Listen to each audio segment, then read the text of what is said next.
भने यहाँ छन् हामीसँग दुईजना। के अरे उहाँको नाम? कमल होइन, टिकटक स्टार कमल। कमल सर के छ खबर? एकदम बबाल। अनि हाम्रो यता हुनुहुन्छ लुङ्गा सर, खेम सर। एकदम के छ? कन्याम स्टार। वाह हाम्रो ओ चौमे ओ यो काको गुड देखा। मैले बनाइदिएको है ओरिजिनल क्यामेराबाट ओरिजिनल भिडियो रेकर्ड। भरे युट्युबमा हाल्नुपर्छ। ल यहाँ यो लुङ्गा सर इन्टरभ्यू लिन्छ।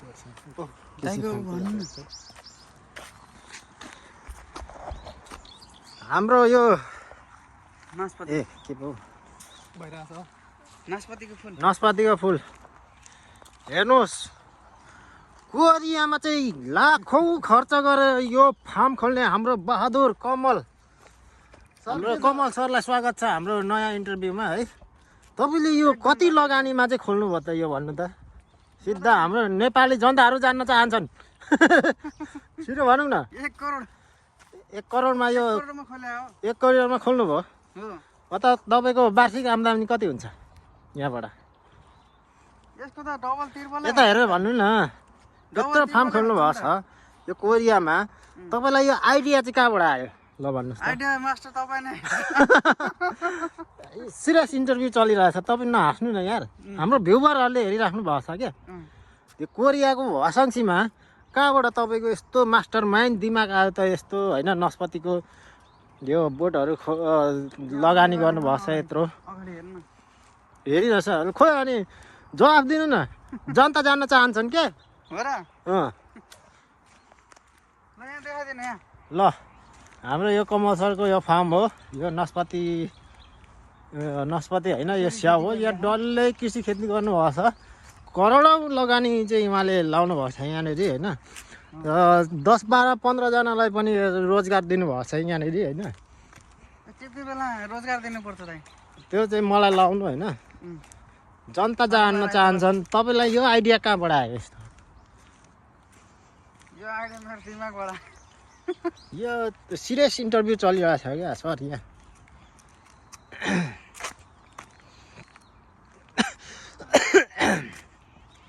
जनता जान्न चाहन्छन् क्या। हाम्रो सेकेन्ड साजाङले आउँदै हुनुहुन्छ यहाँको कृषि फार्मबारे रेखदेख गर्नुहुन्छ उहाँले। सुजन साजाङज्यू हुनुहुन्छ यहाँ आउँदै हुनुहुन्छ। हजुर भन्नुहोस्। सरहरूलाई पनि स्वागत छ यो हाम्रो कृषि फार्म। अब यो कृषि फार्मको उहाँ त मालिक भइहाल्नु भयो होइन। तपाईँ यहाँको म्यानेजर रेखदेख गर्ने व्यवस्थापक। तपाईँलाई सेलरी कति दिनुभएको छ उहाँले? सेलरी चाहिँ मलाई थोरै भए पनि यहाँको काम गराइ र यहाँको सेवा सुविधा चाहिँ राम्रो छ। हाम्रो साउजले चाहिँ दिनुभएको छ। अब केही त्यस्तो खानाहरूमा केही खर्च हुँदैन। खानाहरू सबै फ्री हो होइन। उहाँले दिनुहुन्छ भने उहाँले दिनुहुन्छ। यातायातको व्यवस्था पनि गर्नुभएको छ। एउटा कार छ।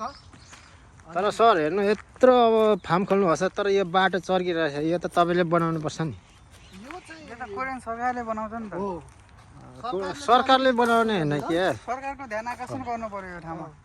हामी त कृषक भयौँ होइन। आफ्नो खेतबारीमा व्यस्त हुन्छौँ।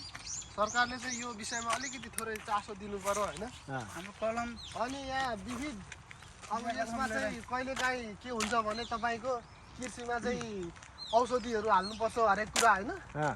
त्यो औषधि पानीहरू चाहिँ अब बेलामा उपलब्ध नहुने समस्याहरू हुन्छ अहिले चाहिँ। अनि हाम्रो साउलाई चाहिँ भनिराख्छौँ होइन। साउ योचोटि चाहिँ अलिक चाँडो ल्याउनु पर्यो। साउले अलिक ढिलो ल्याउने अनि एकैचोटि गरेर रातभरि दिनभरि भन्छ कि त्यो चाहिँ अलिक खराब छ साउको बानी। समयमा आयो भने चाहिँ समयमै हानेर सकिन्थ्यो नि त। समयमा ल्याएर समयमा हान्नुपर्छ उहाँको धारणा छ। तपाईँको धारणा के छ? जनता जान्न चाहन्छ नि। कस्तो दामी औषधि चाहिँ अब ड्रोन मार्फत हान्ने विचार छ दाइ। केबाट? ए त्यसो गर्दा चाहिँ यो धेरै राम्रो हो। त्यो भयो भने चाहिँ माथिबाट ड्रोनबाट सोरेर हान्दिने। पहिला त्यो जर्किनमा बोकेर हामीले चाहिँ धेरै दुःख गऱ्यौँ यहाँ। पछाडि छिटो हावा दिने अनि सुर हानेर हिँड्नुपर्ने। साउको धारणा अहिले चाहिँ अलिक कामदारहरूलाई सहजीकरण गर्ने खालको बुझिँदैछ। ठिकै छ। साउले अनि धेरै पैसा कमाएर उहाँले बसी खाएर यत्रो भुँडी लागिरहेछ। के छ अनि यो तपाईँ पेट घटाउनुहुन्छ कि हुन्न? पेट त घटिसक्यो होइन। हो यो यसलाई घटेको भनिँदैन नि, बढेको भनिन्छ नि। आजकलको केटीहरूले त सिक्स प्याक मन पराउँछ नि त साउजी। जस्तै तपाईँको जस्तो मेरो एयर प्याक छ नि त एट प्याक फ्यामिली प्याक हो नि त यो ए ल पुरानो ल ठिक छ यो यताको घर देखाउनु न यो ठुलो अपार्ट चाहिँ उहाँ हाम्रो साउले किने हो दुईटा उहाँ हाम्रो बुढे साउ हुनुहुन्छ उहाँले किन्नु भएको हो उहाँको श्रीमती बालबच्चा त्यहीँ बस्नुहुन्छ आज हामी उहाँको फार्ममा आएको घुम्नु है यत्रो लगानी गरेर फार्म गर्नुपर्छ यसो भिडियो बनाइदिउँ भनेर आएको है साउले चाहिँ तपाईँहरूलाई के खुवाउनु भयो त केरा खुवाउनु विचार गर्दै हुनुहुन्थ्यो साउले त एउटा चक्लेट पनि खुवाएन जस्तो लाग्यो अघि आइसक्रिम खुलाएको के एउटा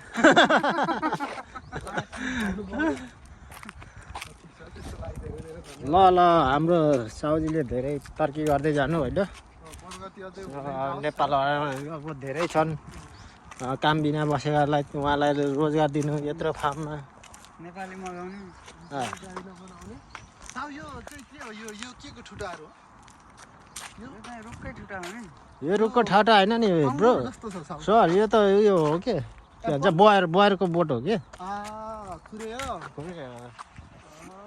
इगाउनु सागवा हो ए माजा यो सागवा फ्युगो यगी अब कोरियनसँग कुरा गरौँ त यस्ता पनि हुन्छन् पत्रकारहरू पत्रकार होइन नि हामी क्लाउड छैन क्या यो के हो त्यो आरु आरुको बोट है यो अनि साउजी यहाँ कति बोट लाउनु भयो तपाईँले 200-300 बोटहरू छ होला है 300 छ 200-300 छ त्यहाँभन्दा धेरै छ अनि हेर्दा त 15-20वटा मात्रै देखिन्छ यो त छेउ नि छ त्यहाँदेखि उँधो छ नि तपाईँलाई खास हाम्रो main तपाईँले जनतालाई ढाडछेल गर्ने दूरदृष्टिले यहाँ 100 बोट छ दृष्टि लाउनु पर्यो नि यहाँ 100 बोट छ साउजी तपाईँ भ्रष्टाचारी हो त्यसरी झुट बोल्ने हो हेर्नुहोस् ल यतापट्टि हेर्नुहोस् यो हाम्रै यो ठाउँमा के हो पयौँ होइन पयौँ पयौँ देखाउनु त के हो यो पयौँ भनेको पयौँ पनि लाउनु भएको छ तपाईँले लगाइदिएको लगाइदियो हो नि त भेटेर त लगाइ मतलब पयौँ बेच्यो पैसै सोर्यो स्याउ बेच्यो पैसै सोर्यो नास्पाती बेच्यो पैसा छ अब ढाल बेच्यो पैसै सोर्यो चाहिँ भन्नु मिलेन होइन यहाँ सुनिरहेछन् भनेपछि यहाँबाट चाहिँ अब हामी थोरै यो फार्म चाहिँ हाम्रो दाजुको कसको उहाँ सुजन ब्रोको उहाँहरूको आएको नि ठिकै होला अनि सुजन ब्रो तपाईँले यत्रो लगानी गरेर यहाँ खोल्नु भएको छ कतिजना अरे लेबर राख्नु भएको छ अहिले चाहिँ 200 जना हुनुहुन्छ कामदारहरू होइन अब चाहिँ 200 जनाबाट अलिकति अझै काम चाहिँ राम्रोसँग नभएको अवस्था छ त्यही भएर चाहिँ थोरै लेबर चाहिँ बढाउने सोचमा छौँ हामी होइन अब नेपालबाट चाहिँ 40-50 जना जति चाहिँ कामदारको सङ्ख्या चाहिँ वृद्धि गरेर अब सहजैसँग चाहिँ अनि छिटै समयमै काम सकेर चाहिँ टक्क उत्पादन राम्रो गरौँ भन्ने चाहिँ हाम्रो धारणा छ सर ल ठिक छ अहिले पनि कोरियामा धेरै प्रगति गर्नुभयो ल ऊ त्यहाँ देखाउनु सर यो एरियातिर यो एरियाको झलक पनि हेर्दै हालौँ यहाँ चाहिँ अब सबै कुरा चाहिँ थोरै व्यवस्थापन गर्न बाँकी छ अलिकति व्यवस्थापन गरेपछि चाहिँ यहाँनिर थोरै एउटा पार्क र यो बाटोमा चाहिँ फुल रोपेको छ होइन यो फोर कम्पनी भएको यो फोर कम्पनी हो यो एरियामा उत्पादन भएका निस्केका फोरहरू चाहिँ यहाँ ल्याएर पुनः प्रशोधन गरी चाहिँ नयाँ कुराहरू बनाइन्छ होइन यो कम्पनी त तपाईँले बन्द गर्नुभएछ नि किन बन्द गर्नुभयो चलेन आज चाहिँ बिदा हो नि त सर यो आज बिदा हो बन्द हो ल ठिक छ अरू बेला चाहिँ खेसोक चल्छ यो खेसोक ये जस्तो कि यहाँ फुल देख्न सक्नुहुन्छ ये हाम्रो गाइसहरू हाम्रो भ्युवरहरू यहाँको दृश्य पनि रमाइलो छ बबाल छ सर अब यहाँ बर्खामा झन् अझै रमाइलो हुन्छ होइन बर्खामा त यहाँ त झिलिमिली नै हुन्छ कहिले पनि हामी मार जाँदा गर्दा चाहिँ यो प्रयोग गर्छौँ सर यो पुरा गर्छ यो हाम्रो यो काम चलाउँदै गर्नको लागि हाम्रो बुढे साउको हो उहाँ चाहिँ अब एकदम पैसा कामदारलाई दिइरहेको कन्सियस हुनुहुन्छ होइन कन्जुस चाहिँ नभनौँ होला लोभी चाहिँ भनौँ न अलिक सक्छ होइन कन्सियसै भनिनु होला लोभिसँग भन्न मिल्छ अलिक लोभी छ एक्सर्साइज गर्नु पर्यो एक्सर्साइज गर्ने तपाईँको लागि तपाईँको पेट घट्छ क्या यहाँ साउजी त सर यो चाहिँ नेपालमा यसलाई गुराँसको गुराँस चाहिँ होइन यार हुन्छ कि जस्तै मैले भन्न खोजेको गुराँसको प्रवृत्ति गुराँसको प्रविधिमा छ तर यो गुराँस चाहिँ होइन हेर्दाखेरि सेम गुराँस जस्तो देखिन्छ अब यसको चाहिँ पात अलग्गै छ, यसको पात अलग्गै छ। यो पछि झर्ने बेलामा एकदम पहेँलो हुन्छ होइन। यो पात झर्दै जान्छ, पहिलो पहिलो गाडी हुँदै सिक्नु जान्छ। वहाँ गएर सिक्नु ल हाजी सिक्नु पनि बनाइदिएको छु मैले यहाँबाट यता घुम्नु न। माटो एउटा यस्तो सिधा यस्तो हो यो हाम्रो धुपी भन्छ, हाम्रो होइन यो कहाँ हो धुपी सर? यो धुपी होइन र के हो त यार, यो ऊ हो क्या? धुपी र सल्लाह छुट्याउनु हुन्न है क्या तपाईँ? यो बिहेहरूमा पनि यसको माला चाहिँ, अनि धुपी त हो त यो। धोपी हो यसको चाहिँ बिहे गर्दा ओर्दा माला जप्प यसरी लाएर चाहिँ प्रचलित छ क्या। उहाँको बिहेमा पनि त्यसरी लाएको थियो अरे होइन? कति उहाँको त बिहे फेरि कतिवटा भयो भन्ने कुरा तपाईँलाई कतिवटा? थाहै छैन कतिवटा? क्या। 5वटा हो कि? 5वटा हो? अँ। 5वटा बुढी तपाईँले कसरी सम्हाल्नुहुन्छ? जनता जान्न चाहन्छ नि। एउटै नटिकेर 5वटा। ए त्यस्तो चाहिँ हो, ल ठिक छ। भनेपछि एकदम मन ठुलो छ अरे क्या, भनौँ होला अहिले होइन। मनकारी हुनुहुन्छ क्या उहाँ। जे कुराको पनि इनफ उहाँहरूलाई प्रशस्तीकरण गर्नुहुन्छ होइन। अँ, अनि त्यही भएपछि अलिकति मातिन्छ नि त मान्छे। मतलब थोरै दुःख गर्ने सङ्घर्ष गर्ने हुनु मतलब पर्यो। काममा लगाउने अनि तर सबैको थाप्ने अनि खेदाउने त्यो तपाईँले हो। पानी खानको लागि धारा राखिदिएको छ धारा छ। पानी खानको लागि।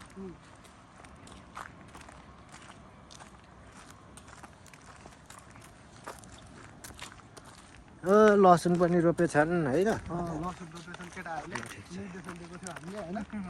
केटाहरू त्यहाँ गएर डक्क लसुन रोप, अनि चाहिँ त्यहाँ मजाले पानीहरू दिए, मलहरू हाल भनेर चाहिँ निर्देशन दिएको थियो। अझै भने जस्तो चाहिँ गरेन छ। यहाँ चाहिँ भर्खर केटाहरू सकेर गयो अहिले होइन। के छ तपाईँ चाहिँ कोरियामा आएर तपाईँलाई के कस्तो अनुभूति भइरहेको छ? तपाईँले चाहिँ कमाएको पैसाहरूको व्यवस्थापन कसरी गर्ने सोच गर्दै हुनुहुन्छ अहिलेसम्म? मैले चाहिँ कमाएको मेरो गर्लफ्रेन्डहरू छ 4-5जना। र ये तिनीहरूलाई दिँदा दिँदा कपडा लत्ता किन्ने भन्छ, लुङ्गै भइसक्यो। आफै भिखारी भयो। होइन, तपाईँ त दिने होइन खालि लिने लुट्ने मात्रै गर्नुहुन्छ अरे भन्ने सुनेको छु त। यो के हो खास म लुट्ने प्रश्न? भन्दा पनि तपाईँले उल्टो सुन्नुभएछ, म दिने बढी गर्छु क्या। त्यो त मैले सुनेकै छुइनँ त। पैसा कमाइ 2-3 लाख रुपियाँ 4 लाख रुपियाँ हुन्छ अरे खर्च गर्न भनेपछि। अनि यसो आफ्नो केटीहरूलाई दिन भनेपछि तपाईँ त बन्द अरे त सर। 3-4 लाख नेपालको होइन क्या, कोरियाको त्यो 3-4 लाख हुन्छ कमाइ। नेपालमा तपाईँले लुट्नुहुन्छ अरे त। 30,000। केटीहरूसँग पनि पैसा लुट्नुहुन्छ अरे उल्टो लुट्नुहुन्छ अरे। मेरो सेलरी आएपछि हालिदिइहाल्छु भन्नुहुन्छ अरे। सेलरी आएपछि फोनै उठाउनुहुन्न अरे। यो गुनासो सुन्यो त होइन? त्यसरी भन्नुहुन्छ? जनता जान्न चाहन्छन् यो कुरामा चाहिँ। के प्रमाण छ? यो कुरामा चाहिँ तपाईँले स्पष्ट पार्नु पर्यो, जनता जान्न चाहन्छन्। मेरो गर्लफ्रेन्डहरूले मलाई भिखारी बनाएको हो, त्यो भएर मैले बोल्नु छोडिदिएँ अब अहिले। त्यही भएर 5वटा गर्लफ्रेन्डले छोडिसक्यो। गर्लफ्रेन्ड चाहिँ कति छ नि त तपाईँको अहिले? गर्लफ्रेन्ड मेरो नभएको पनि 15-16 छ। अनि त्यत्रोजनालाई कसरी ह्यान्डल गर्न सक्नुहुन्छ त? अब टाइम एउटालाई 1 घन्टा पछाडि गर्छु भन्छु, अर्कोलाई 1 घन्टा पछाडि हो त्यसरी। तपाईँ त भनेपछि त केटीको त राजा हुनुहुँदो रहेछ होइन? पैसा खाँदै भाग्दै गरेर अन्त ए त्यो भएर हो? अनि ए भनेपछि तपाईँलाई त लुटेर भन्नुपर्छ मलाई। तपाईँलाई चाहिँ के भनौँ त अहिले? मलाई अँ मलाई केही भन्नु परेन। उहाँको इन्टरभ्यू लिने हामीले अँ किन यसरी अरूलाई लुटेर अरूको जिन्दगी मजाक बनाइराख्नु हो? मजाक बनाएका हुन्, उनीहरूले बनाएका हुन्। भनेपछि तपाईँले त धेरैजनालाई रुवाउनु भएछ, दिल दुखाउनु भएछ। तपाईँलाई पछि त्यसको चाहिँ जिन्दगी बर्बाद गर्नुभएछ। त्यो गर्न मिलेन नि।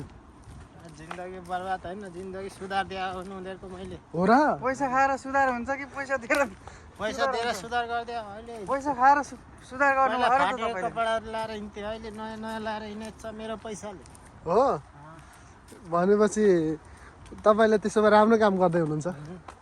अनि यता हाम्रो सरले त तपाईँलाई त नराम्रो काम गर्दै हुनुहुन्छ भन्नुहुन्छ त। उहाँले जेलसी हो क्या उहाँको त्यो। ए त्यो प्रविधि छ उहाँको? छैन, अनि उहाँले अब देख्न नसकेका हुन्, जे पनि भन्छन् उहाँले। यो के साँचो हो सर यो कुरा? होइन नि। उहाँले केटीको पैसा खाँदै भाग्दै पैसा खाँदै भाग्दै गरेर 15-16 माया गर्छु भन्ने, माया जालमा फसाउने, ए टन्न पैसा कमाउँछु भन्ने, अनि त्यसपछि फेरि ल मलाई आज यति पैसा चाहियो भन्ने, भोलि यति पैसा चाहियो भने लुट्ने, अनि त्यसपछि सम्पर्क बिहिन हुने। ए त्यस्तो प्रविधि छ उहाँको? त्यस्तो प्रवृत्ति छ उहाँको। भनेपछि त तपाईँको त सर यो हात्तीको जस्तो रहेछ नि त, देखाउने दाँत र चपाउने दाँत छुट्टा छुट्टै। धेरै फरक छ। भनेको मेरो आर्ट हो, एउटा कला हो क्या, उहाँसँग त्यो छैन। कला भए पनि त मान्छेको त्यो व्यक्तिगत जीवनमा त्यस्तो दुःख दिनु भएन नि। मेरो गर्लफ्रेन्ड चाहिँ मरेको ऊ त्यहाँ गएर ए हो त्यो च्यान हो। अनि भनेपछि त तपाईँलाई त के मान्छे नि मार्नुभयो क्या? मान्छे कहाँ मार्ने, आफै मरेको। के छ अनि तपाईँको के छ यसमा विचार? यसमा त मेरो केही छैन। किन तपाईँ के गर्नुभयो, किन यसरी गर्नुभयो, अरूको जिन्दगीसँग किन खेलवाड गर्नुभयो भने चाहिँ उहाँलाई चाहिँ। अनि भनेपछि तपाईँले पनि एकचोटि त बिताउनु भयो अरे त पैसा। काठमाडौँ नीलकण्ठ उयो रेस्टुरेन्टमा लगाएको अरे नि त एउटा केटी, बुढीले पक्रेर कुट्यो अरे, त्यहाँबाट छोडिहाल्यो। आफ्नो कथा भन्दै हुनुहुन्छ उहाँले। नेपालमा पनि धेरैको जिन्दगी यसरी खराब गर्नुभयो उहाँले। यहाँ कोरियामा पनि 15-16 जनाको खराब गरिसक्नुभयो। अब भनेपछि कतिको जिन्दगी खराब गर्ने सोचमा हुनुहुन्छ अझै। हाम्रो अब सोधिहालौँ होइन, अब बुढो भइयो, त्यस्तो छैन। अब नगर्ने, अब छोड्ने, सुध्रिने। सुध्रेको। ल भनेपछि चाहिँ अब सुध्रिने हुनुभयो। अब यो काल्पनिक हो, यो भिडियो चाहिँ होइन, यो चाहिँ एकदम मजाकको लागि मात्रै हो साथीहरू। भिडियोहरूलाई मन पर्यो भने होइन, लाइक कमेन्ट र सेयर सब्स्क्राइब गरिदिनु होला, सब्स्क्राइब गर्नु, लाइक गर्नु होइन, नबिर्सिनु होला। हाम्रो भुडे साउलाई चाहिँ एकदम चाचाङनिम बनाइदिनु। उहाँ चाहिँ साउ हुनुहुन्छ, उहाँ चाहिँ आजको यो विषयमा चाहिँ उहाँ साउको भूमिका निर्वाह गर्दै हुनुहुन्थ्यो भने हाम्रो यता चाहिँ म्यानेजर पुरै र आजको साउको गाडी पनि देखाइदिउँ भनेको। साउको गाडी हो। ल काल्पनिक एउटा सानो कथावस्तु जोड्यौँ हामीले, कस्तो लाग्छ प्रतिक्रिया दिन नभुल्नु होला। ल सबजना बाई गरौँ सर, सब बाई गरौँ। नेक्स्ट भिडियो ल है नेक्स्ट भिडियोमा चाहिँ अलग विषयवस्तुमा चाहिँ फेरि हामी आउनेछौँ। ल बाई बाई।